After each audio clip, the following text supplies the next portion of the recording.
Good evening. President Biden set to address Congress and the nation. An historic night ahead. Our ABC News coverage begins right now.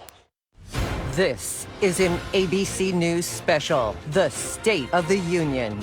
Putin is the aggressor. Putin chose this war. America stands up to bullies. This is who we are. Against a backdrop of war in Europe. This is a flagrant violation of international law and demands a firm response from the international community. A pandemic ravaging the country for 2 long years. We've been doing everything we can and preparing for a future beyond the pandemic. And economic challenges not seen in decades. Now we need to get inflation under control. President Biden addresses a very divided country. No one got everything they wanted, including me. But that's what compromise is. That's consensus. Tonight, before Congress, the nation, and the eyes of the world, President Biden delivers his first State of the Union address. Reporting live from Washington, David Muir. And good evening tonight from the nation's capital, where in just a few moments, President Biden will deliver his first State of the Union address to the nation. Americans watching, the world will indeed be watching as the president enters the House chamber on Capitol Hill moments from now. These are extraordinary times, the Russian invasion of Ukraine dominating the world's attention, the death toll mounting, nearly 700,000 refugees now, the U.S. and its European allies, NATO, all standing united with crippling sanctions against Russia, against Vladimir Putin himself. This invasion 4,800 miles away will be front and center right here in Washington tonight. So much of this State of the Union will resemble a wartime speech. We have not seen war in Europe, an invasion of this scale since World War II. In fact, we've seen many members of Congress wearing the Ukrainian flag, the colors there. You can see one of them there. Some of the justices have arrived. The president will address the situation involving Russia and Ukraine, this unprovoked war, right at the top of his address tonight. He believes Putin was not expecting the resolve of the Ukrainian people. The president also believes Putin was not expecting this united front from the U.S. and its NATO allies. We have seen tonight members of Congress, as I mentioned, not only the pins, but many wearing blue and yellow in solidarity. Foreign policy, national security front and center tonight, but so too will be the economy, of course. It's all connected. Energy prices, gas prices going up with what we're seeing. First Lady Jill Biden arriving moments ago, and along with a number of visitors. You can see her shaking the hand there, and this is significant because she invited with her tonight the ambassador of Ukraine, Oksana Markarova. We've had her on our air. We've seen her on the airwaves here in the United States making the plea for the Ukrainian people about a war they did not want. This was an unprovoked war. And she has told the stories of the mothers and children who've left, their fathers staying behind, all men, 18 to 60, forced to stay in Ukraine and fight back against the Russians. The president knows Americans here at home are already exhausted, frustrated by inflation here at home at a 40-year high, gas, groceries, rent, driven in large part by this 2-year pandemic. But a big change, as you can see in the chamber there tonight, far more in attendance this year, masks not required. In fact, we really haven't seen a mask in the room with this country now well on the other side of the Omicron surge. Only about 200 were allowed in the House chamber a year ago. Tonight, members of the House, the Senate, the Cabinet. We watched members of the Cabinet arrive moments ago. Justices from the Supreme Court are there in the chamber tonight. You can see the Chief Justice, John Roberts, arriving moments ago. Justice Breyer, who will be retiring, the big historic announcement for his replacement in recent days. Justice Kagan there as well. Justice Kavanaugh, Justice Barrett as well.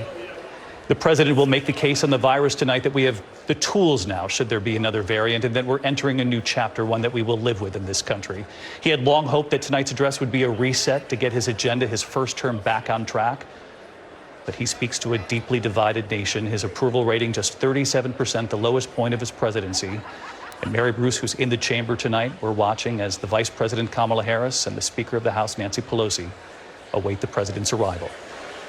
David, the scene here is surreal because it just feels so normal. It strikes me we are about to see Joe Biden do something I don't think we've seen him do anywhere as president, and that is to work a crowded room without a mask. You say the mandate here has been lifted. Everyone in the room has been tested, but I've seen very few masks, just a handful. It's really remarkable, actually, just to see so many faces. Everyone here is socializing, catching up. They're following the science on this, of course, but it certainly is convenient timing for the president politically, as he will argue we are entering a new phase of this pandemic.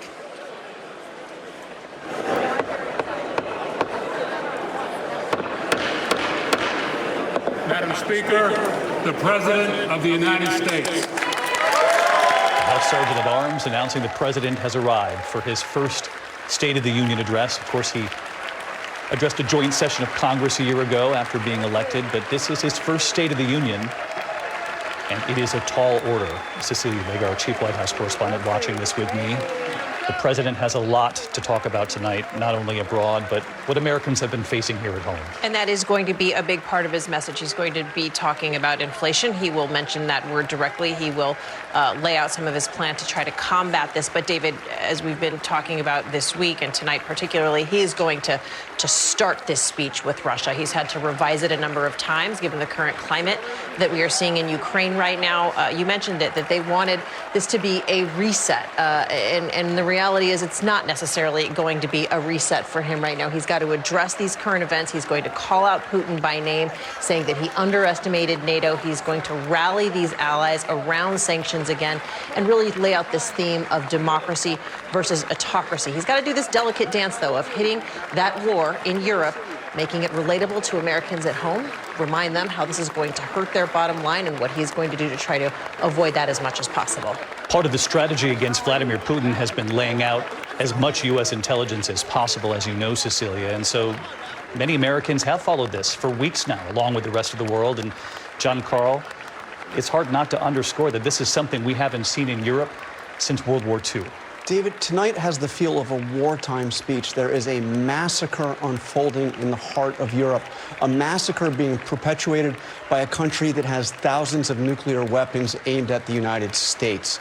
Now, Russia is facing punishing sanctions, just as Joe Biden said they would, but it clearly hasn't been enough. It hasn't stopped Vladimir Putin. The president at the podium giving a copy of his speech to the Speaker of the House, of course, Nancy Pelosi, and to the Vice President, Kamala Harris, smiling. And one thing very different this year, the president shaking many hands on his way down that aisle. He is expected to start this address. Members of Congress, I have the high privilege and distinct honor of presenting to you the President of the United States.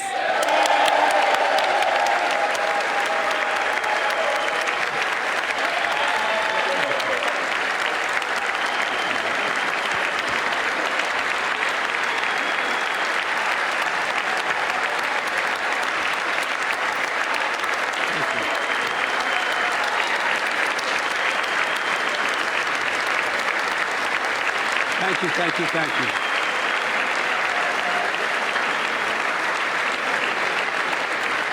Thank you all very much. Thank you, General. Thank you.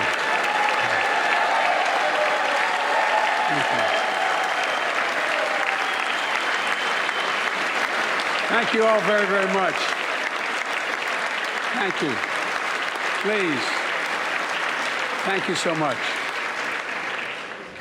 Madam Speaker, Madam Vice President, our First Lady and Second Gentleman, members of Congress and the Cabinet, Justices of the Supreme Court, my fellow Americans. Last year, COVID-19 kept us apart. This year, we're finally together again. Tonight,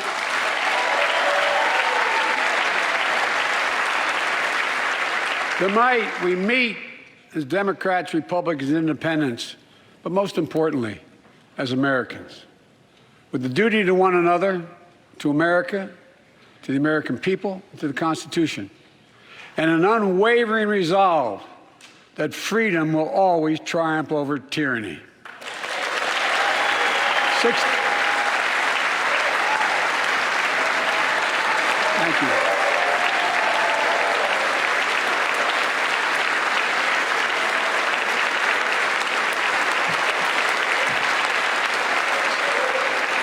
6 days ago, Russia's Vladimir Putin sought to shake the very foundations of the free world, thinking he could make it bend to his menacing ways. But he badly miscalculated. He thought he could roll into Ukraine and the world would roll over. Instead, he met with a wall of strength he never anticipated or imagined. He met the Ukrainian people.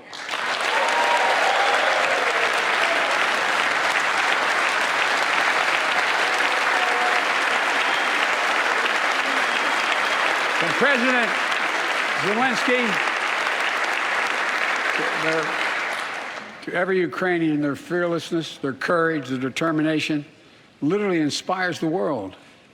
Groups of citizens blocking tanks with their bodies, everyone from students to retirees to teachers, turned soldiers defending their homeland. And in this struggle, President Zelensky said in his speech to the European Parliament, "Light will win over darkness." The Ukrainian ambassador to the United States is here tonight, sitting with the First Lady. Let each of us, if you're able to stand and send an unmistakable signal to the world of Ukraine. Thank you. Thank you, thank you, thank you.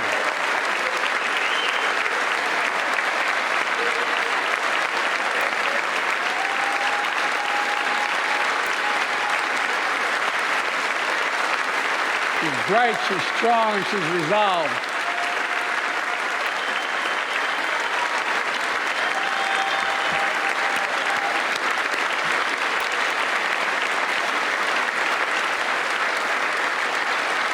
Yes,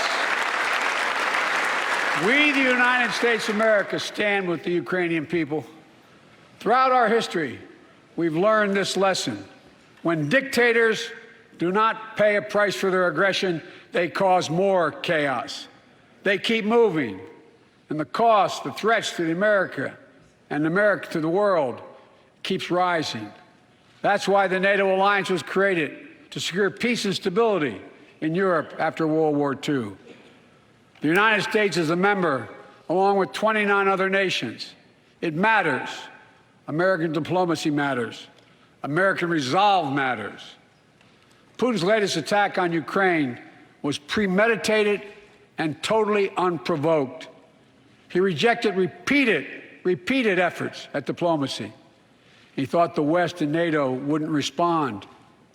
He thought he could divide us at home, in this chamber, in this nation. He thought he could divide us in Europe as well. But Putin was wrong. We are ready. We are united, and that's what we did. We stayed united. We prepared extensively and carefully. We spent months building coalitions of other freedom-loving nations in Europe and the Americas, from America to the Asian and African continents, to confront Putin. Like many of you, I spent countless hours unifying our European allies. We shared with the world in advance what we knew Putin was planning and precisely how he would try to falsify and justify his aggression. We countered Russia's lies with the truth. And now that he's acted, the free world is holding him accountable, along with 27 members of the European Union, including France, Germany, Italy, as well as countries like the United Kingdom, Canada, Japan, Korea, Australia, New Zealand, and many others. Even Switzerland are inflicting pain on Russia and supporting the people of Ukraine. Putin is now isolated from the world more than he has ever been. Together,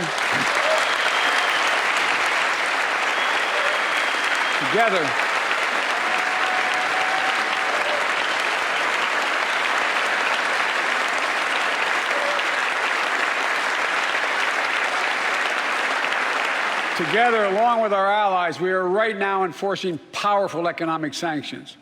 We're cutting off Russia's largest banks in the international financial system, preventing Russia's central bank from defending the Russian ruble, making Putin's $630 billion war fund worthless. We're choking Russia's access.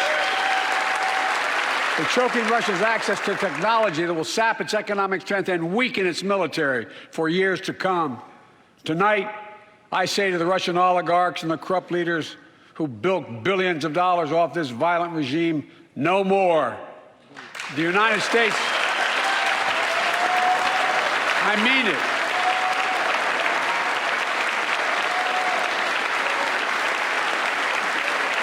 The United States Department of Justice is assembling a dedicated task force to go after the crimes of the Russian oligarchs. We're joining with European allies to find and seize their yachts, their luxury apartments, their private jets. We're coming for your ill-begotten gains. And tonight, I'm announcing that we will join our allies in closing off American airspace to all Russian flights, further isolating Russia and adding additional squeeze on their economy.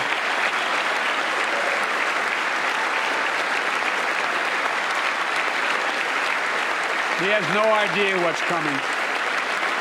The ruble has already lost 30% of its value. The Russian stock market has lost 40% of its value, and trading remains suspended. The Russian economy is reeling, and Putin alone is the one to blame. Together with our allies, we're providing support to the Ukrainians in their fight for freedom. Military assistance, economic assistance, humanitarian assistance. We're giving more than $1 billion of direct assistance to Ukraine, and will continue to aid the Ukrainian people as they defend their country and help ease their suffering.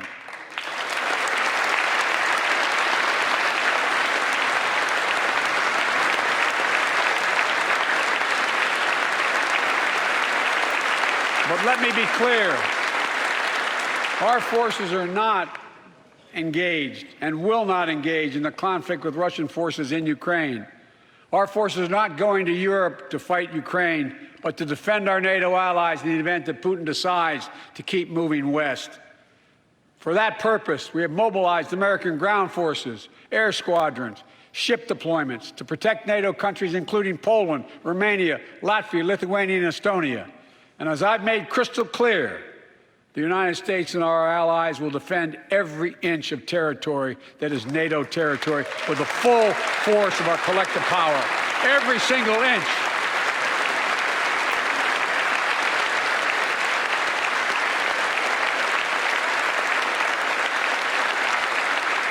And we're clear-eyed. The Ukrainians are fighting back with pure courage. But the next few days, weeks, and months will be hard on them. Putin has unleashed violence and chaos, but while he may make gains on the battlefield, he'll pay a continuing high price over the long run. And a pound of Ukrainian people, the proud, proud people, pound for pound, ready to fight with every inch of energy they have. They've known 30 years of independence, have repeatedly shown that they will not tolerate anyone who tries to take their country backwards. To all Americans, I'll be honest with you, as I always promised I would be. A Russian dictator invading a foreign country has cost around the world. And I'm taking robust action to make sure the pain of our sanctions is targeted at the Russian economy, and that we use every tool at our disposal to protect American businesses and consumers. Tonight, I can announce the United States has worked with 30 other countries to release 60 million barrels of oil from reserves around the world. America will lead that effort, releasing 30 million barrels of our own strategic petroleum reserve. And we stand ready to do more if necessary, united with our allies. These steps will help blunt gas prices here at home, but I know news about what's happening can seem alarming to all Americans. But I want you to know, we're going to be okay. We're going to be okay. When the history of this era is written, Putin's war in Ukraine will have left Russia weaker and the rest of the world stronger. Well, while it shouldn't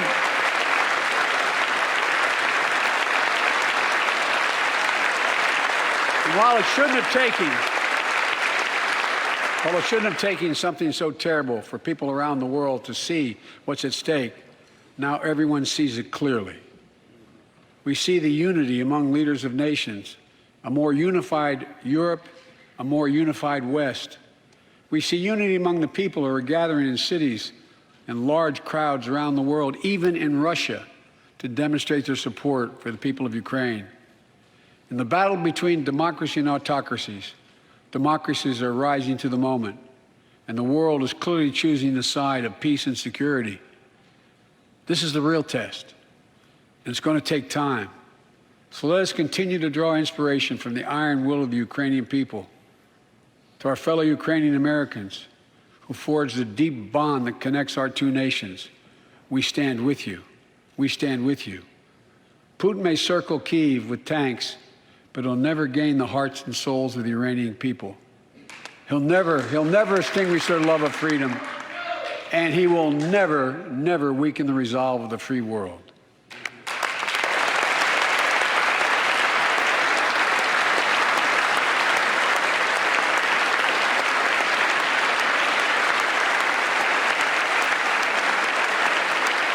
We meet tonight in an America that has lived through two of the hardest years this nation has ever faced.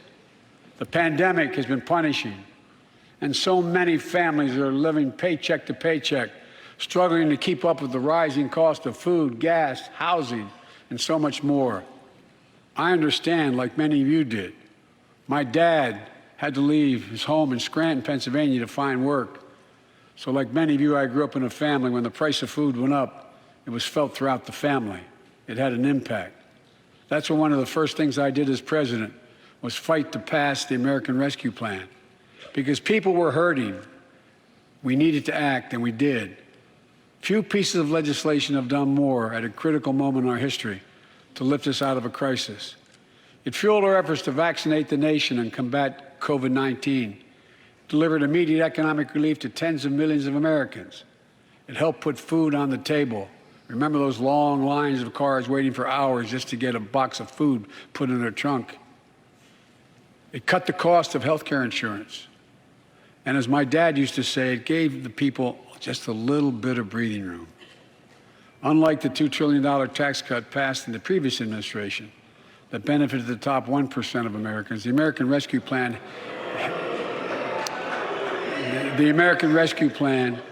helped working people and left no one behind.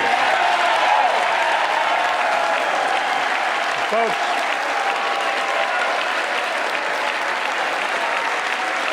and it worked. It worked.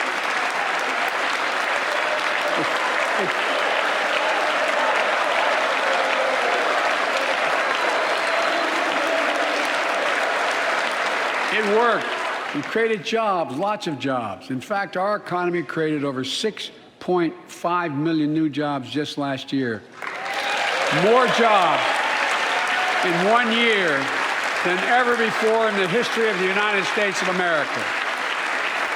The economy grew at a rate of 5.7 last year, the strongest growth rate in 40 years. And the first step in bringing fundamental change to our economy that hasn't worked for working people in this nation for too long. For the past 40 years, we were told that tax break for those at the top and benefits would trickle down and everyone would benefit. But that trickle-down theory led to a weaker economic growth, lower wages, bigger deficits, and a widening gap between the top and everyone else in nearly a century. Look, Vice President Harris and I ran for office, and I realize we have fundamental disagreements on this, but ran for office with a new economic vision for America. Invest in America, educate Americans, grow the workforce, build the economy from the bottom up and the middle out, not from the top down, because we know,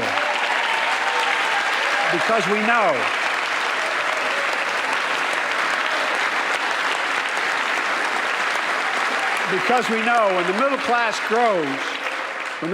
grows, the poor have a way up and the wealthy do very well. America used to have the best roads, bridges, and airports on earth. And now our infrastructure is ranked 13th in the world. We won't be able to compete for the jobs of the 21st century if we don't fix it.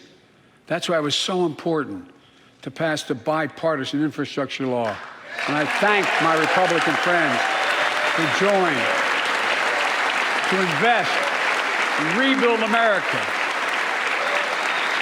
the single biggest investment in history.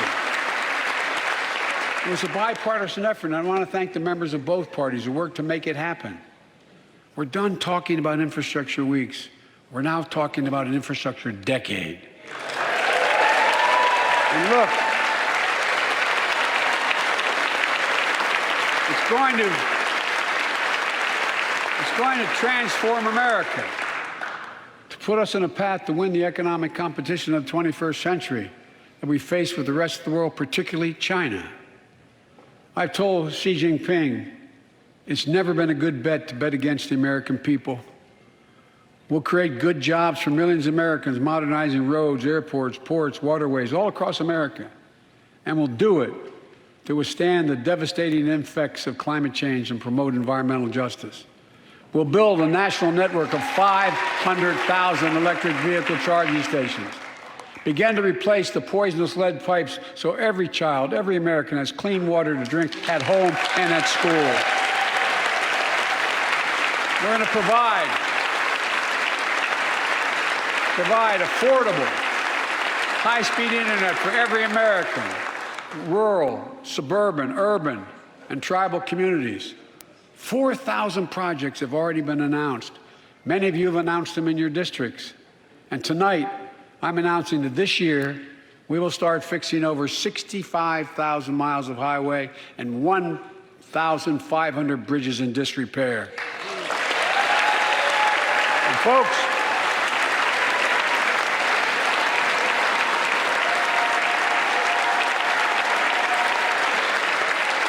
when we use taxpayers' dollars to rebuild America, we're going to do it by buying America. Buy American products. Support American jobs. The federal government spends about $600 billion a year to keep this country safe and secure. There's been a law on the books for almost a century to make sure taxpayers' dollars support American jobs and businesses. Every administration, Democrat and Republican, says they'll do it, but we're actually doing it. We'll buy America to make sure everything from the deck of an aircraft carrier to the steel on highway guardrails is made in America from beginning to end. All of it. All of it.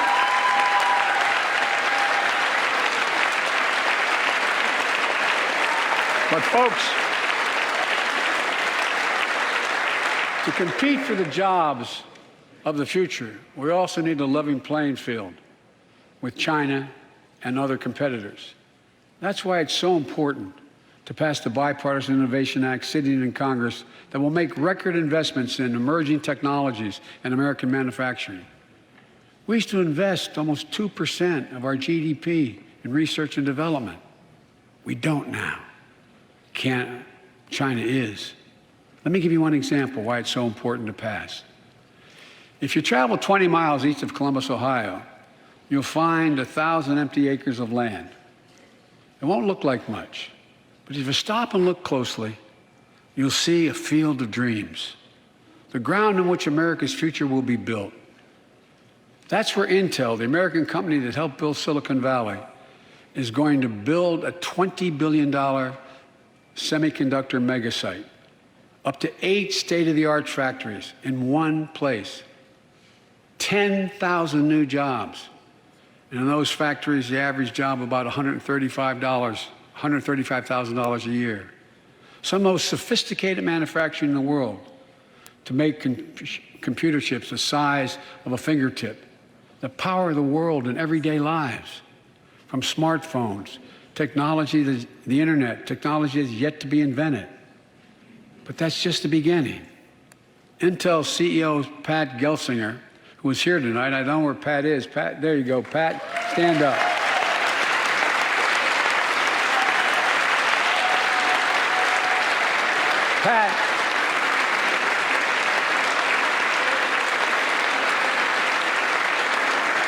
Pat came to see me, and he told me they're ready to increase their investment from $20 billion to $100 billion. That would be the biggest investment in manufacturing in American history. And all they're waiting for is for you to pass this bill. So let's not wait any longer. Send it to my desk, I'll sign it, and we'll really take off in a big way. And folks, Intel is not alone. There's something happening in America. Just look around and you'll see an amazing story. The rebirth of pride that comes from stamping products made in America. The revitalization of American manufacturing. Companies are choosing to build new factories here when just a few years ago they would have gone overseas. That's what's happening. Ford is investing $11 billion in electric vehicles, creating 11,000 jobs across the country. GM is making the largest investment in its history, $7 billion to build electric vehicles, creating 4,000 jobs in Michigan.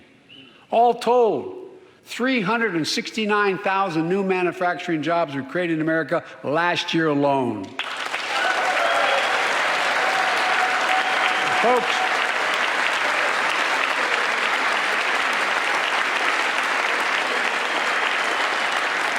powered by people I've met like JoJo Burgess from generations of union steelworkers in Pittsburgh, who's here with us tonight. Where are you, JoJo? There you go. Thanks, buddy. As Ohio Senator Sherrod Brown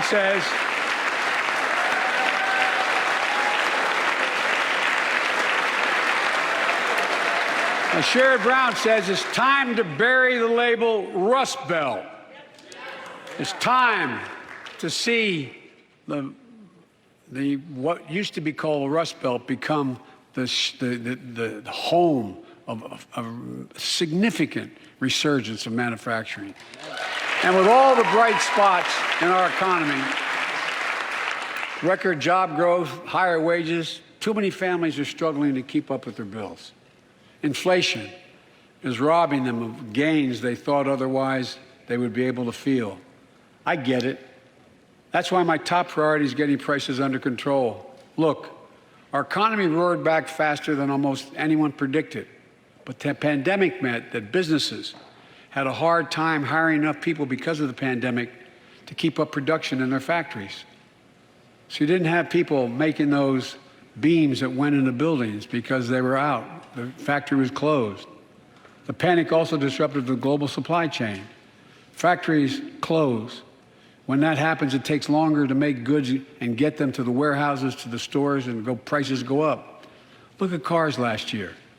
1/3 of all the inflation was because of automobile sales. There weren't enough semiconductors to make all the cars that people wanted to buy. And guess what? Prices of automobiles went way up, especially used vehicles as well. And so we have a choice. One way to fight inflation is to drive down wages and make Americans poorer. I think I have a better idea to fight inflation. Lower your costs, not your wages. Folks,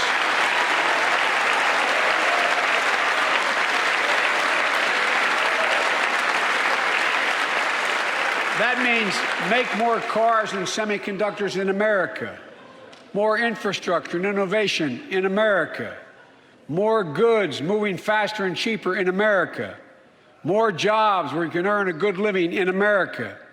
Instead of relying on foreign supply chains, let's make it in America. Look, economists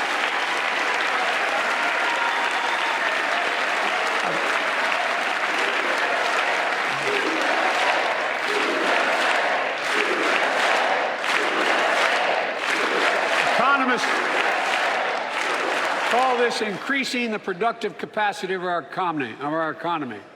I call it building a better America. My plan to fight inflation will lower your costs and lower the deficit. 17 Nobel laureates in economics said my plan will ease long-term inflationary pressures. Top business leaders, and I believe most Americans, support the plan. And here's the plan. First, cut the cost of prescription drugs. We pay more for the same drug produced by the same company in America than any other country in the world. Just look at insulin. 1 in 10 Americans has diabetes. In Virginia, I met a 13-year-old boy, the handsome young man standing up there, Joshua Davis.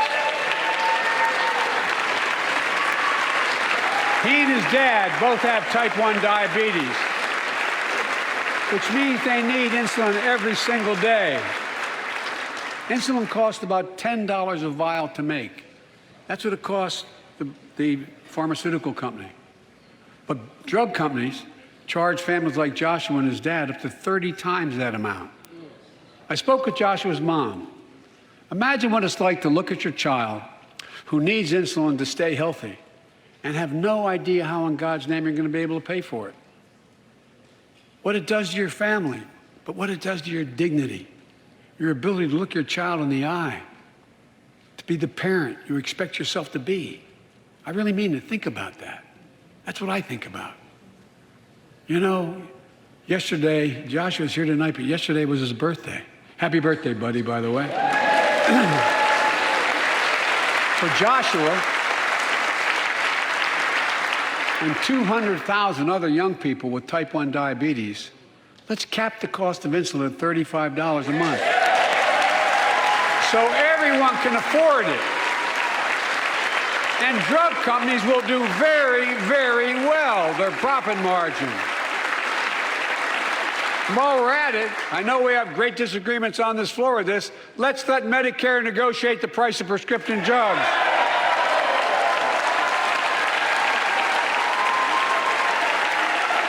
They already set the price for VA drugs. Look, the American Rescue Plan is helping millions of families with Affordable Care Act plans to save them $2,400 a year on their health premiums. Let's close the coverage gap and make these savings permanent. And second, let's cut energy costs for families, an average of $500 a year by combating climate change. Let's provide an investment tax credits to weatherize your home and your business, to be energy efficient and get a tax credit for it. Double America's clean energy production in solar, wind, and so much more. Lower the price of electric vehicles, saving another $80 a month that you're not going to have to pay at the pump. Folks,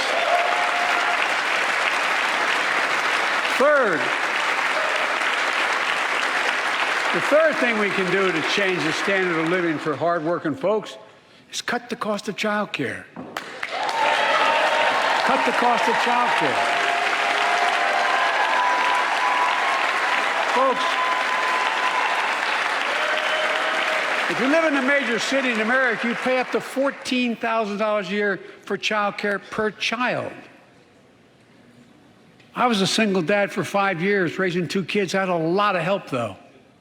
I had a mom, a dad, a brother, and a sister that really helped. But middle class and working folks shouldn't have to pay more than 7% of their income to care for the young children. My plan would cut the cost of child care in half for most families and help parents, including millions of women who left the workforce during the pandemic because they couldn't afford child care, to be able to get back to work, generating economic growth. But my plan doesn't stop there. It also includes home and long-term care, more affordable housing, pre-K for 3- and 4-year-olds. All these will lower costs for families. And under my plan, nobody, let me say this again, nobody earning less than $400,000 a year will pay an additional penny in new taxes. Not a single penny.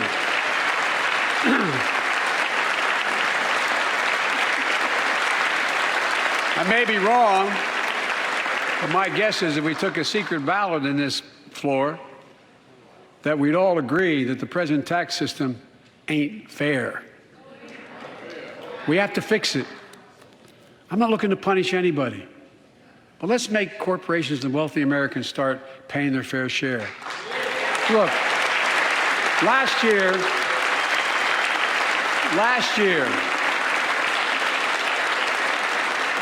and like Chris Coons and Tom Carper and my distinguished Congresswoman, we come from the land of corporate America. There are more corporations incorporated in America than every other state in America combined. And I still won 36 years in a row. The point is, even they understand they should pay just a fair share. Last year, 55 of the Fortune 500 companies earned $40 billion in profit and paid 0 in federal taxes. Now look, it's not fair. That's why I proposed a 15% minimum tax rate for corporations. And that's why in the G7 and other meetings overseas, I was able to be somewhat helpful. 130 countries agree on a global minimum tax rate. So companies can't get out of paying their taxes at home by shipping jobs and factories overseas. It'll raise billions of dollars. That's why I propose closing loopholes for the very wealthy who pay a lower tax rate than a teacher and a firefighter. So that's my plan, but we'll go in more detail later. We will grow the economy, lower the cost of families. So what are we waiting for? Let's get this done. We all know we've got to make changes. Folks,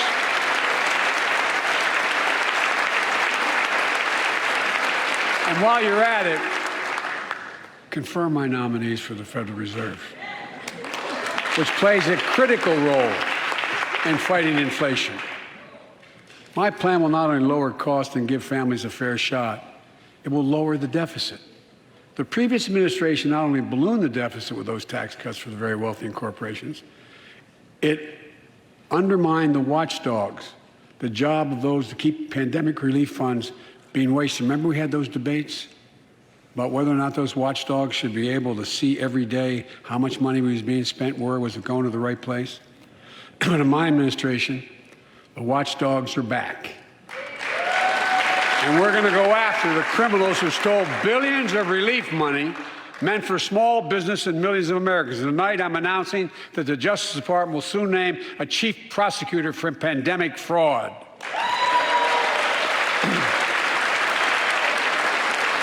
And look,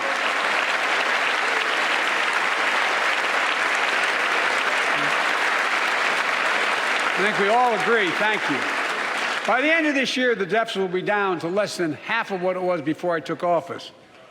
The only president ever to cut the deficit by more than $1 trillion in a single year.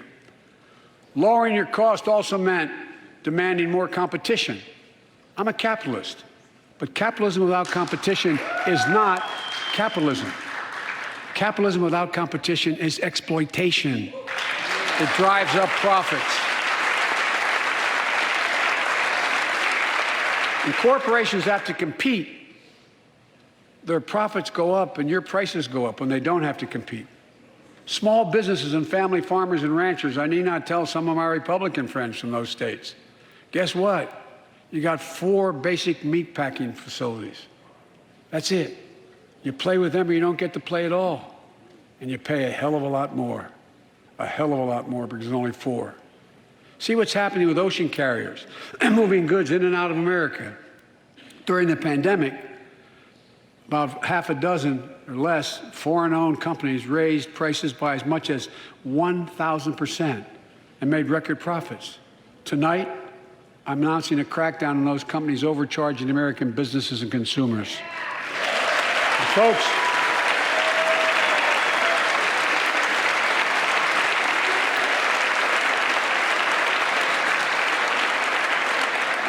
and as Wall Street firms take over more nursing homes, quality in those homes has gone down and costs have gone up.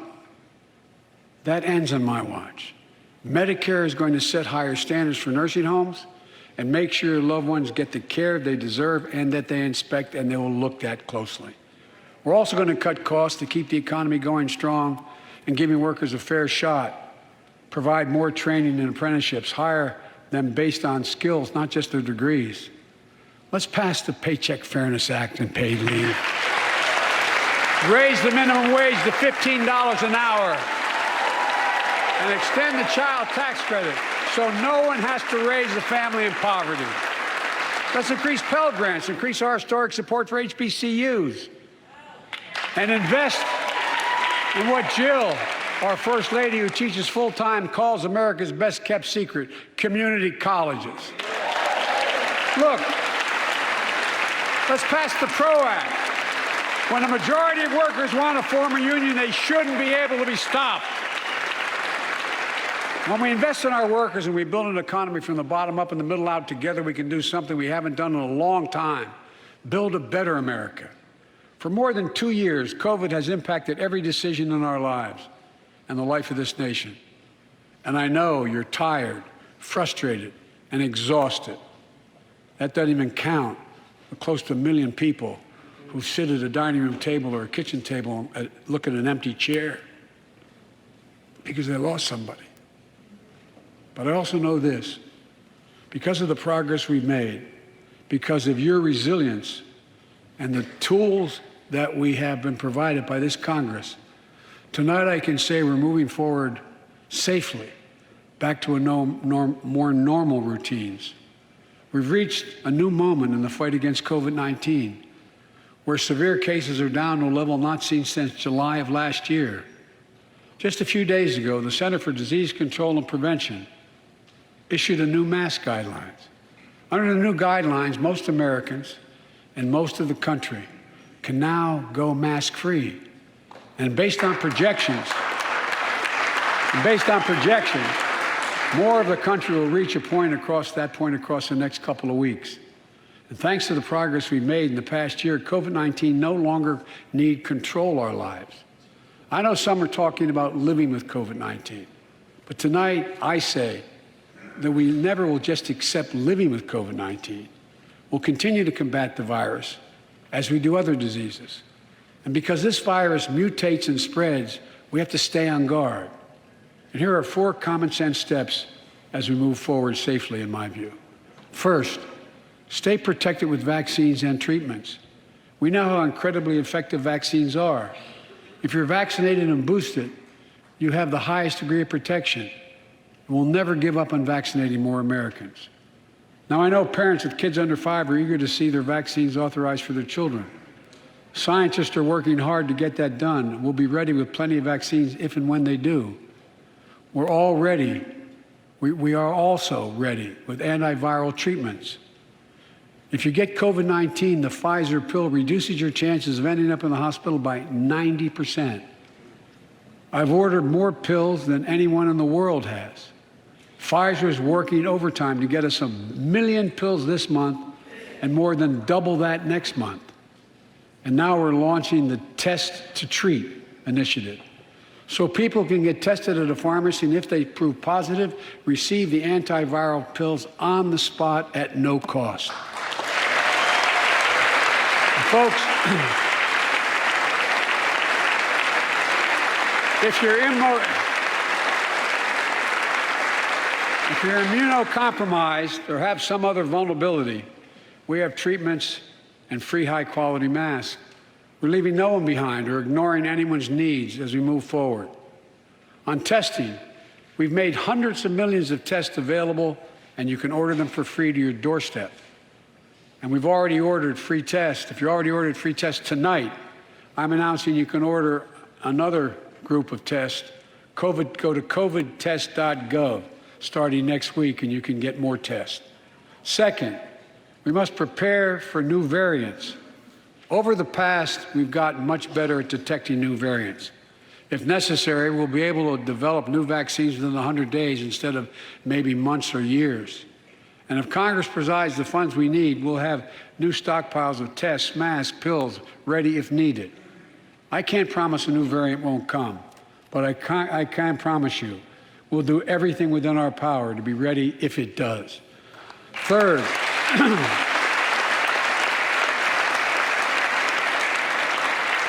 we can end the shutdown of schools and businesses. We have the tools we need. It's time for America to get back to work and fill our great downtowns again with people. People working from home can feel safe and begin to return to their offices. We're doing that here in the federal government. The vast majority of federal workers will once again work in person. Our schools are open. Let's keep it that way. Our kids need to be in school.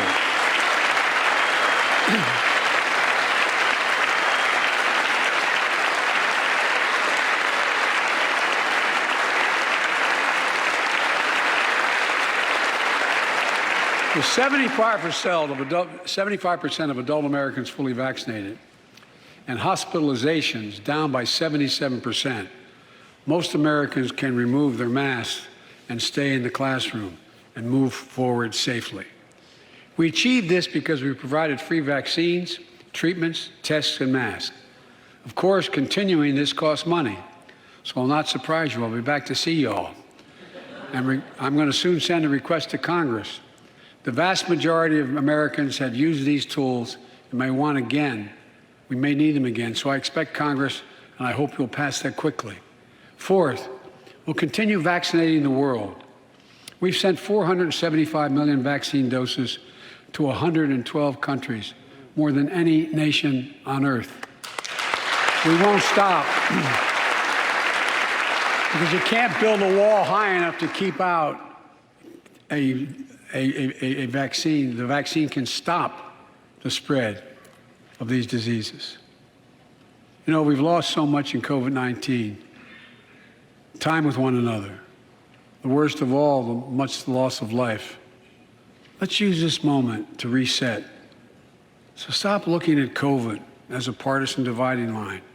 See it for what it is. A god-awful disease. Let's stop seeing each other as enemies and start seeing each other for who we are, fellow Americans. Look,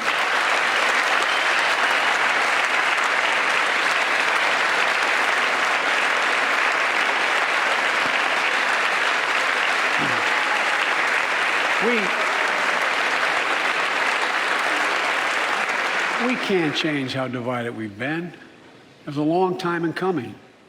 But we can change how to move forward on COVID-19 and other issues that we must face together. I recently visited New York City Police Department days after the funerals of Officer Wilbur Mora and his partner, Officer Jason Rivera. They were responding to a 9/11 call when a man shot and killed them with a stolen gun. Officer Mora was 27 years old. Officer Rivera was 22 years old. Both Dominican Americans who grew up in the same streets that they later chose to patrol as police officers. I spoke with their families, and I told them that we were forever in debt for their sacrifices and will carry on their mission to restore the trust and safety in every community deserves. Like some of you that have been around for a while, I've worked with you on these issues for a long time. I know what works. Investigating crime prevention and community policing, cops who walk the beat, who know the neighborhood, and who can restore trust and safety. Let's not abandon our streets or choose between safety and equal justice.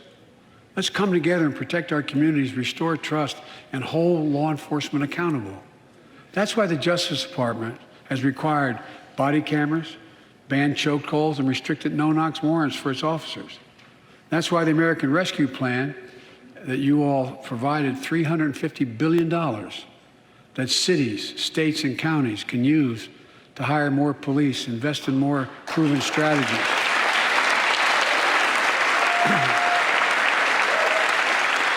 Proven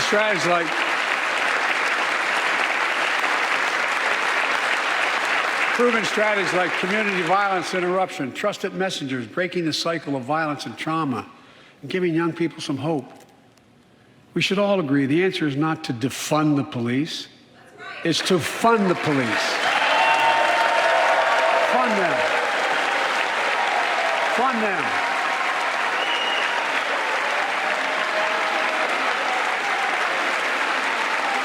Fund them with resources and training. Resources and training they need to protect our communities. I ask Democrats and Republicans alike to pass my budget and keep our neighborhoods safe. And we'll do everything in my power to crack down on gun trafficking, of ghost guns that you can buy online, assemble at home, no serial numbers, can't be traced. I ask Congress to pass proven measures to reduce gun violence, pass universal background checks. Why should anyone on the terrorist list be able to purchase a weapon? Why? Why? And folks, ban assault weapons with high-capacity magazines that hold up to 100 rounds. You think the deer are wearing Kevlar vests? Look, repeal the liability shield that makes gun manufacturers the only industry in America that can't be sued. The only one. Imagine had we done that with the tobacco manufacturers. These laws don't infringe on the Second Amendment. They save lives. The most fundamental right in America is the right to vote and have it counted. And look, it's under assault. In state after state, new laws have been passed. Not only to suppress the vote, we've been there before, but to subvert the entire election. We can't let this happen. Tonight, I call on the Senate to pass Pass the Freedom to Vote Act. Pass the John Lewis Act, Voting Rights Act. And while you're at it, pass the Disclose Act so Americans know who's funding our elections. Look, tonight, I like to honor someone who dedicated his life to serve this country. Justice Breyer, an Army veteran, constitutional scholar, retiring Justice of the United States Supreme Court. Justice Breyer, thank you for your service. Thank you, thank you, thank you. I mean it. Get up, stand, let them see you. Thank you.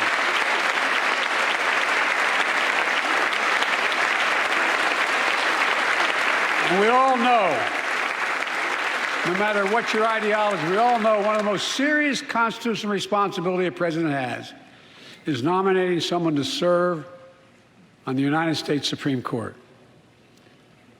As I did 4 days ago, I've nominated the Circuit Court of Appeals, Ketanji Brown Jackson, one of our nation's top legal minds, who continue in Justice Breyer's legacy of excellence. A former top litigator in private practice, a former federal public defender, from a family of public school educators and police officers. She's a consensus builder. Since she's been nominated, she's received a broad range of support, including the Fraternal Order of Police and former judges supported by Democrats and Republicans. Folks, if we're to advance liberty and justice, we need to secure our border and fix the immigration system.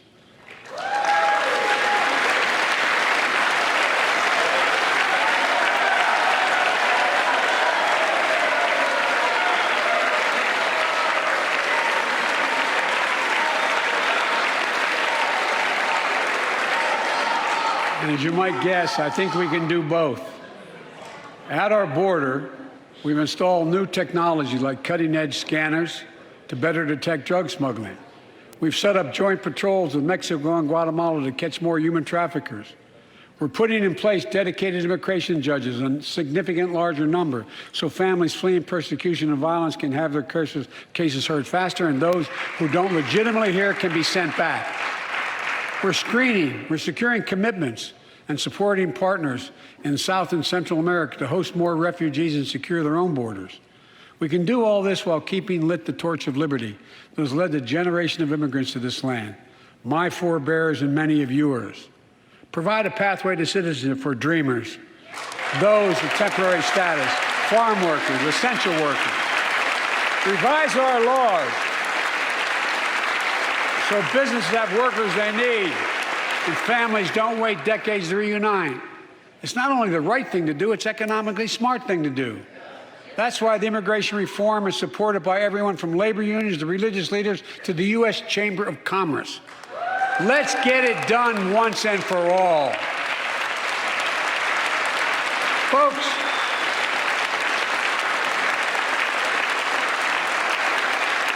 advancing liberty and justice also requires protecting the rights of women. The constitutional right affirmed by Roe v. Wade, standing precedent for half a century, is under attack as never before. If you want to go forward, not backwards, we must protect access to health care, preserve a woman's right to choose, and continue to advance maternal health care for all Americans. And folks, for our LGBTQ plus Americans, let's finally get the Bipartisan Equality Act to my desk. The onslaught of state laws targeting transgender Americans and their families, it's simply wrong. And I said last year, especially to our younger transgender Americans, I'll always have your back as your president so you can be yourself and reach your God-given potential. Folks,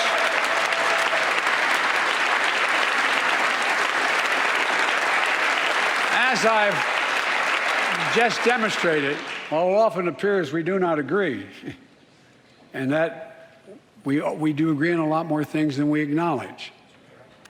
I signed 80 bipartisan bills into law last year, from preventing government shutdowns, to protecting Asian Americans from still too common hate crimes, to reforming military justice, and will soon be strengthening the Violence Against Women Act that I first wrote 3 decades ago. And it's important. It's important for us to show the nation we can come together and do big things. So tonight I'm offering a unity agenda for the nation. 4 big things we can do together, in my view. First, beat the opioid epidemic. There's so much we can do. Increase funding for prevention, treatment, harm reduction, and recovery. Get rid of outdated rules and stop doctors stop doctors prescribing treatments. Stop the flow of illicit drugs by working with state and local law enforcement to go after the traffickers. And if you're suffering from addiction, you should know you're not alone.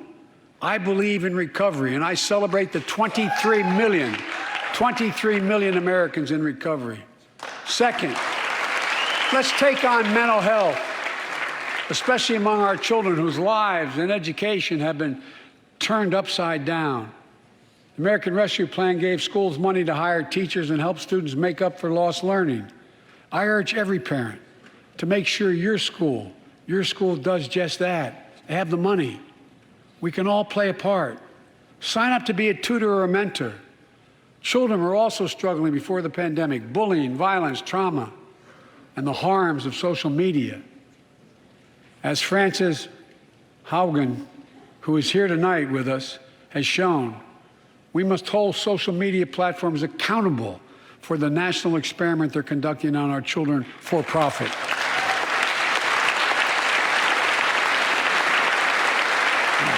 Folks, thank you. Thank you for the courage you showed. It's time to strengthen privacy protections, ban targeted advertising to children, demand tech companies stop collecting personal data on our children, and let's get all Americans the mental health services they need.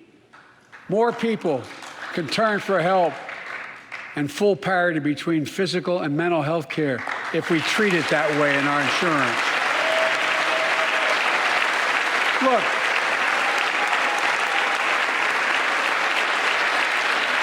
the third piece of that agenda is support our veterans. Veterans are the backbone and the spine of this country. They're the best of us. I've always believed that we have a sacred obligation to equip those we send to war and care for those in their family when they come home.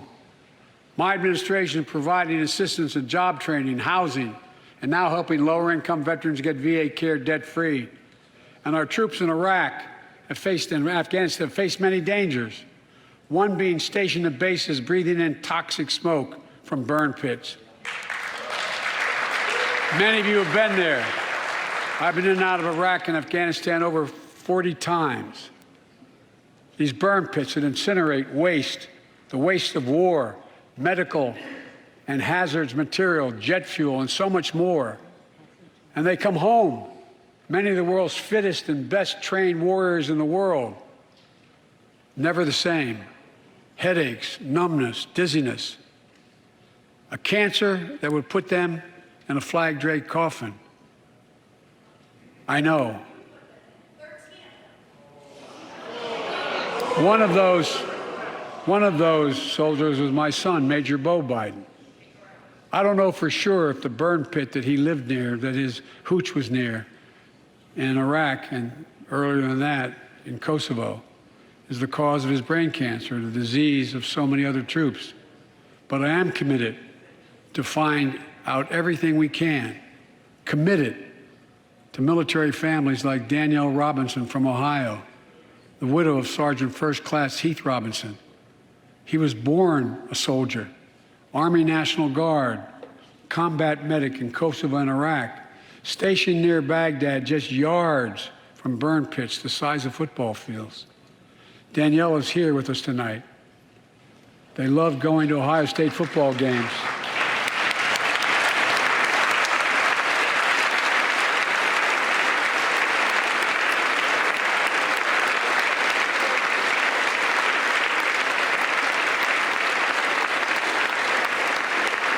And he loved building Legos with their daughter.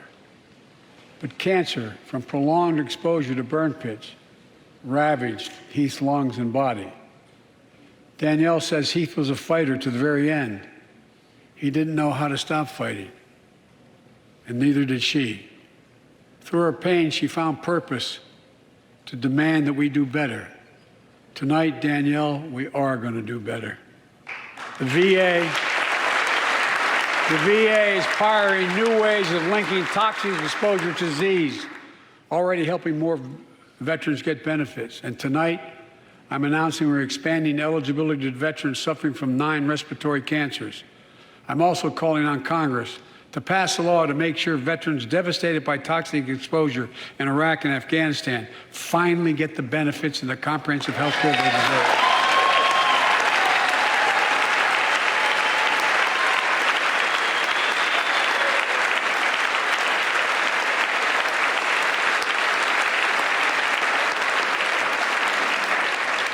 And fourth and last, let's end cancer as we know it. This is personal.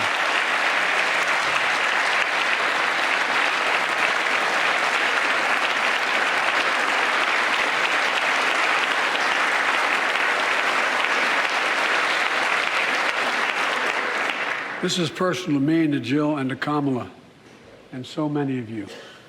So many of you have lost someone you love.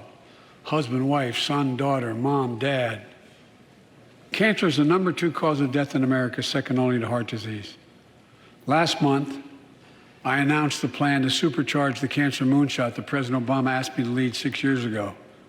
Our goal is to cut cancer death rates by at least 50% over the next 25 years. And I think we can do better than that. Turn cancers from death sentences into treatable diseases. More support for patients and their families. To get there, I call on Congress to fund what I called ARPA-H, Advanced Research Projects Agency for Health, patterned after DARPA in the Defense Department. Projects that led in DARPA to the internet, GPS, and so much more to make our forces more safer and be able to wage war with more clarity. ARPA will have a singular purpose: to drive breakthroughs in cancer, Alzheimer's and diabetes, and more. A unity agenda for the nation. We can do these things. It's within our power, and I don't see a partisan edge to any one of those 4 things. My fellow Americans, tonight, we've gathered in this sacred space, a citadel of democracy, in this Capitol. Generation after generation of Americans have debated great questions amid great strife and have done great things. We fought for freedom, expanded liberty, debated totalitarianism and terror. We built the strongest, freest, and most prosperous nation the world has ever known. Now is the hour, our moment of responsibility, our test of resolve and conscience, of history itself. It is in this moment that our character of this generation is formed. Our purpose is found. Our future is forged.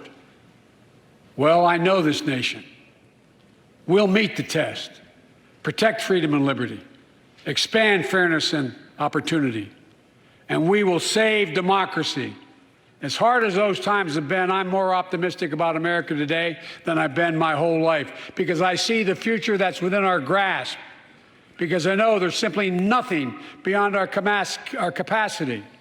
We're the only nation on earth that has always turned every crisis we've faced into an opportunity. The only nation that can be defined by a single word: possibilities. So on this night, on our 245th year as a nation, I've come to report on the state of the nation, the State of the Union. And my report is this: the State of the Union is strong because you, the American people, are strong. We are stronger today. We are stronger today than we were a year ago. And we'll be stronger a year from now than we are today. This is our moment. to meet and overcome the challenges of our time. And we will, as one people, one America, the United States of America. God bless you all, and may God protect our troops. Thank you. Go get him.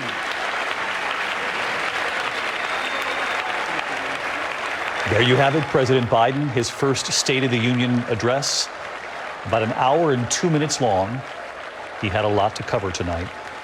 Obviously, the war, the Russian war in Ukraine, the unprovoked war and the Ukrainian people. That is how he started the evening, and he ended the evening by talking about protecting freedom and liberty, expanding fairness and opportunity in this country.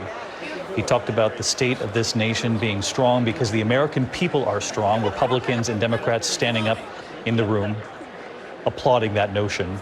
He talked about coronavirus, the strength of the American people these past 2 years. He talked about the economy, inflation, acknowledging that these past 2 years have been among the hardest Americans have faced in modern times. As he thanks members of the military, Martha, we couldn't help but to notice he spent about 11 minutes talking about the situation, Vladimir Putin's unprovoked war with Ukraine, the invasion of Ukraine. He began his speech by saying the unwavering resolve that freedom will always triumph over tyranny. Everyone in that room on their feet. And he made some news involving Russians flying over American airspace. Yeah, David, tonight he said he would announce that we will join our allies, and there are about 36 countries that have closed off airspace, but we will now close off American airspace to all Russian flights, further isolating Russia, he said. We also learned tonight that Boeing will suspend parts, maintenance, and technical advice to Russians. This is also a major blow for those airlines, for those Russian airlines, because they have to have maintenance all the time. But a big move tonight, banning all airspace from Russians, not just in those 36 countries, but from here as well. And that will go into effect by tomorrow evening. I'm looking at Chairman of the Joint Chiefs, Mr. Milley there, General Milley, and thinking about the Ukrainian ambassador, who was the guest of the First Lady, Jill Biden. And Martha, everybody here in this room and everybody at home watching, thinking about the Ukrainian people tonight. He talked about standing up, defending NATO countries, Republicans, Democrats standing up and applauding that notion, but so many are wondering, how does this end in Ukraine? David, it's so admirable, the unity that we have seen, and the administration bringing all those NATO countries together, and the sanctions, those very, very strong sanctions on Russia. But as for the Ukrainian people, the Russians are moving in on them as we speak tonight, surrounding Kyiv. And the administration officials I have spoken to feel that Russia absolutely will crush Ukraine. So the Ukrainian people watching that ambassador, so emotional for her people, because what we are seeing is the destruction of Ukraine. And despite all the unity, despite the sanctions, this is going to happen anyway, according to most administration officials. Horrible reality they face on the ground in Ukraine. The president shaking hands in that room, Lindsay Davis, so different from a year ago, when only 200 people were invited for his joint address to Congress. He had just been elected, but now his first State of the Union a year later, no masks in the room, shaking hands. And he did pivot fairly quickly after Ukraine to the economy, acknowledging the pain in this country. And I'm struck by also during that last time that he addressed the joint Congress, he talked about how he had inherited a nation in crisis. And in many ways, we're still in a crisis just for different reasons. But he did make that big announcement right off the top about the 60 million barrels of oil. He's been working with 30 countries to be able to release that. Certainly that's going to be celebrated by Americans. And then he ticked off a number of other successes, right? The creation of 6 million new jobs since he took office, unemployment now at 4%, the $1 trillion infrastructure bill. But when we go to, our ABC News Washington Post poll, the issue singularly that's at the top of the minds of Americans is inflation. 59% of Americans saying they're feeling that hardship at home. And I think that he was very successful in being able to talk about and channel his inner Bill Clinton with, I feel your pain, talking that Scranton Joe. And it just remains to be seen if he gave enough assurances for Americans with the checklist that he provided as far as possible solutions. And if they see real change at the checkout in the weeks and months to come. President Biden, with Justice Stephen Breyer, of course, retiring, The president talking about his historic nominee, Judge Ketanji Brown Jackson, who he nominated to the nation's highest court, the first black woman ever nominated for the role. She stood before the nation last week in the middle of all of the other news around the world for that extraordinary and historic moment. She's the daughter of 2 public school teachers. Her father then became a lawyer himself, serving as a lawyer for the same school board where he was a teacher. She begins her rounds tomorrow on Capitol Hill, and we're joined by our congressional correspondent, Rachel Scott. Rachel, she'll get a chance to meet some key senators tomorrow. She will, and that will start with Republican leader Mitch McConnell right there in the Senate. She'll also meet with Senate Majority Leader Chuck Schumer as well. This comes at a time when the president, obviously on the heels of just nominating Judge Ketanji Brown Jackson, the first black woman in our nation's history, 233 years to be nominated to the Supreme Court. But of course, she faces a very tough confirmation battle ahead. The Senate is split 50-50, though, and Democrats do have the votes to be able to confirm him on their own without any Republican support, David. As you mentioned, Rachel, they hope to have her confirmed by Easter. We thought earlier that perhaps the president would get down that aisle fairly quickly at the top of his address, which he did, but take his time on the backside. We know this president well from his time as vice president and a senator for many years before that. I want to get right over to our roundtable of sorts with Donna Brazile and Governor Chris Christie. I'm curious your thoughts, Governor Christie. He's in his element right now. Republicans and Democrats somewhat welcoming for the president for this State of the Union. How did he do tonight? Well, look, State of the Union is an emotional speech, and you want to connect emotionally. I think he did okay, but here's the problem. Tomorrow morning, people are going to get up, they're getting ready to head to work, and they're going to go to the gas station, and they're going to see prices continue to go up. And the joke of him talking about this 60 million barrels of oil, it's a joke. By his regulations, just in the state of North Dakota, he has cut the amount of production by 500,000 barrels a day, every day. And you know how much we import from Russia a day, David? 480,000 barrels. And we're still doing it as we speak today. What he should have been talking about tonight was how he's going to allow American oil and gas production to go, but he can't because he would have gotten booed by his liberal wing in that place. And the other thing that struck me was him saying that it's sad that it took this long and something so terrible for people around the world to see how grave the danger was. What about him? For a year, he has refused to sell defensive weapons to the Ukrainians. He didn't see it for a year. And now we're in the position that we're in. So let's not just talk about the people around the world. He needs to take responsibility for the Ukrainians not being fully armed because he stopped those arms sales. And your point on Russian oil has already been debated at length and will be in the days and weeks to come as this situation continues with Russia's invasion of Ukraine. Donna Brazile, how did the president do?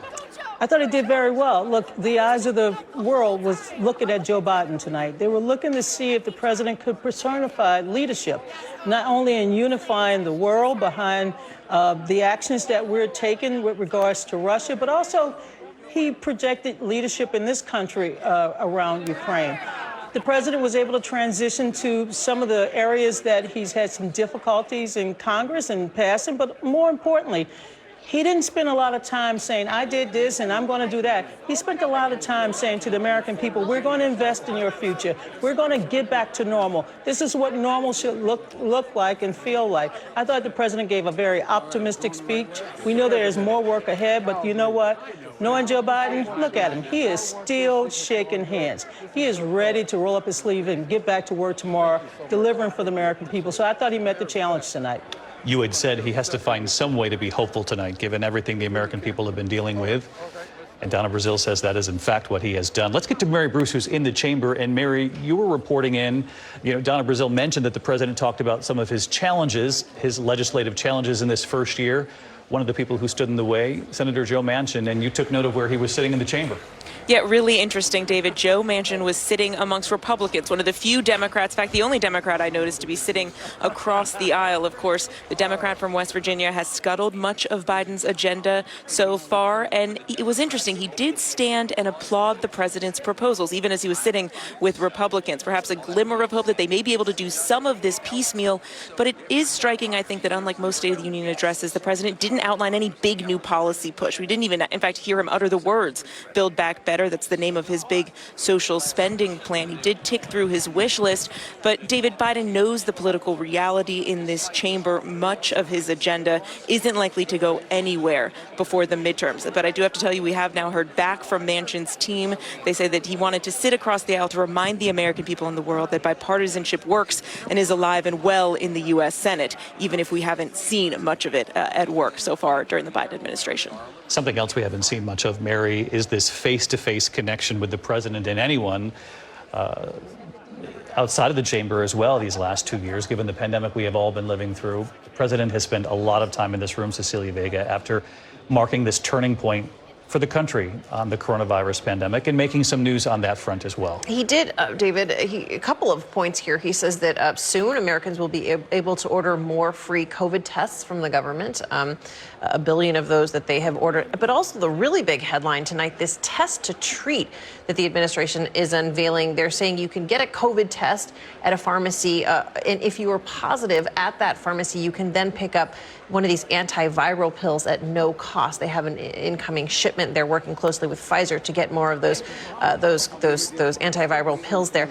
I just keep thinking as we watch him walk down this aisle now with many of his friends there in that chamber in which he spent so many years, what COVID has done to his first year in office and how on July 4th, his first July 4th in office, remember, he stood out there and said that we are closer than ever to declaring independence from this virus.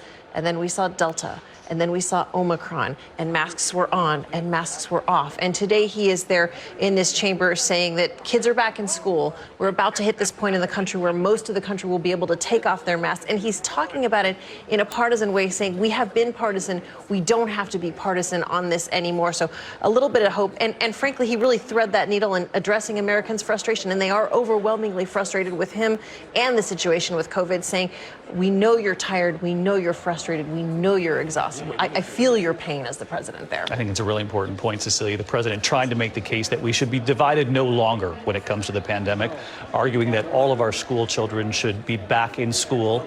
That has been an argument on the other side of the aisle for some time now in several states across the country where mask mandates are now coming off as we speak. In these next couple of weeks, just about the entire country will be without masks. New York City, the only school district left in the country, debating this notion. The president making news, as Cecilia mentioned, with pharmacies across this country testing positive. You'll be able to get a viral pill at the pharmacy to take home to fight COVID moving forward. Significant development there. John, you looked at me halfway through the State of the Union address and took note that there were very few overt partisan moments where the president went after the other party or things that they had done, other than the tax cut from the previous administration. But he didn't mention the former president by name. There's certainly no mention of the words Donald Trump in the speech, and it didn't have a partisan edge to it. Look, there's a lot in this speech that Republicans will disagree with on the policy, no question at all. But he didn't have a partisan edge to this speech. In fact, the overriding message was one of unity. Cecilia mentioned on COVID. I think very importantly on COVID, he was echoing many of the things that Republicans have been saying on COVID and the real frustrations that Americans have in red states and blue states after 2 years of restrictions and dealing with this pandemic, saying flatly, it's time for Americans to be back at work. Children must be back in schools.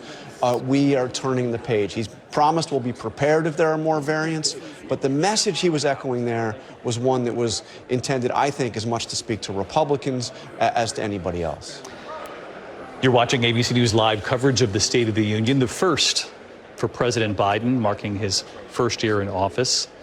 And then some, making the case that the State of the Union is strong, and he put it on the American people, saying they have shown extraordinary strength during this time, the pandemic, inflation, and now standing united as we watch the events unfolding 4,800 miles away. Russia's invasion of Ukraine. Very moving moments inside that chamber tonight, particularly the first 11, 12 minutes or so. So many you can see in the top right-hand corner of your screen. So many of the lawmakers wearing ribbons in solidarity for the Ukrainian people in the trademark yellow and blue of the Ukrainian flag. The First Lady, Dr. Jill Biden, inviting the Ukrainian ambassador to sit next to her.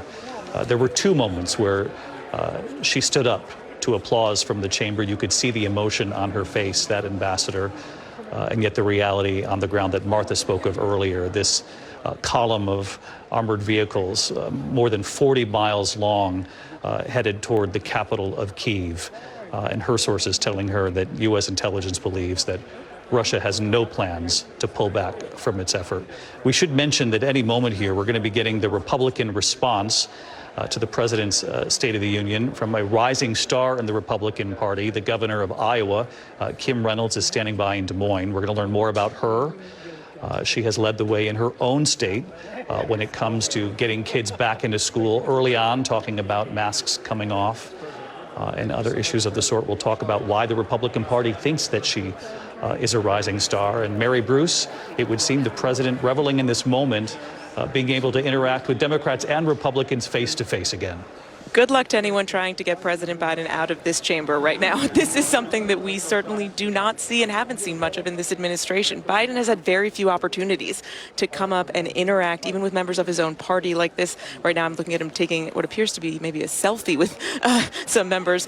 This is what Joe Biden loves, right? He loves to get out, talk to people, shake hands, even meet members of staff. He hasn't just had an opportunity to do this. He is going to relish every moment of this. He's making his way to the door, but I have to tell you, he is one of the last few people in here. The chamber is largely emptied out. Most lawmakers, they may be halfway home by now, but Joe Biden is still shaking hands, working the room. Yeah, it's very hard to get President Biden, he's known for this for years in Washington, to leave the room before anybody else does. But as we mentioned here a moment ago, there were many moments during this State of the Union when there was unity on full display inside that chamber.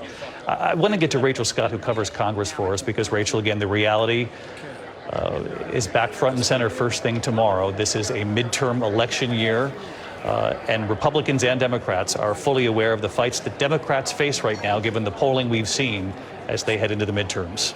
Deeply divided on the president's domestic agenda. The president trying to find common ground tonight, areas in which that he can unite his own party. We know he has faced some very fierce opposition from moderates like Senator Joe Manchin, but the president outlining some things tonight that he thinks that he could get passed, including lowering the cost of prescription drugs. Rachel Scott live at the Capitol for us. Rachel, thank you. And again, standing by, Governor Kim Reynolds of Iowa. She gives the Republican response tonight. We'll be watching very closely, and we'll have reaction to her response. Our coverage continues here in a moment. Don't go away. Next, a rising star in the Republican Party with working class roots and the first woman elected governor in the state of Iowa. Kim Reynolds gives the GOP response when ABC News Live coverage continues.